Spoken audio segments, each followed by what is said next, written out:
2024 नंतर नाटकं, एकांकिका हेच करायचं आहे, दुसरं काम काय त्यांना.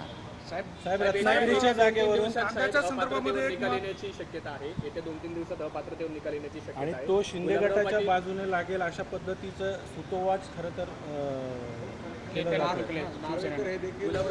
बघा, एक लक्षात घ्या, या देशातली न्याय व्यवस्था किती गंभीर अवस्थेला पोचली आहे.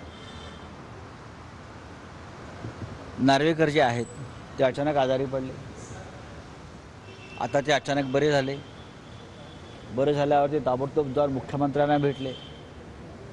म्हणजे न्यायालयाच्या न्यायमूर्तींना ज्यांना आपण ट्रिब्युनल म्हणतो, ज्याने न्याय द्यायचा आहे, तो आरोपीच्या घरी जाऊन भेटला बंद दाराआड. ही आपली न्यायव्यवस्था. म्हणून डॉक्टर आंबेडकरांचं संविधान धोक्यात आहे असं आम्ही म्हणतो की न्यायमूर्ती ज्याच्यावर न्याय करण्याची जबाबदारी सर्वोच्च न्यायालयानं सोपवलेली आहे, तो न्यायमूर्ती उठतो, गाडीत बसतो आणि आरोपीच्या घरी जातो आणि आरोपीबरोबर चहापान करतो आणि हसत हसत बाहेर पडतो. ही या देशाची अवस्था आहे. रत्नागिरी सिंधुदुर्गच्या जागेवरून महायुतीमध्ये खरं तर वाद सुरू आहे. आज एकनाथ शिंदे जात आहेत तिथे, कुठेतरी आपल्या उमेदवाराला दिलासा मिळू शकेल दोघांना? मला असं वाटतं शिंदे गटाने महाराष्ट्रातल्या 48 जागा लढायला पाहिजेत आणि अजित पवार यांच्या गटानेही तितक्या जागा लढल्या पाहिजे स्वतंत्रपणे.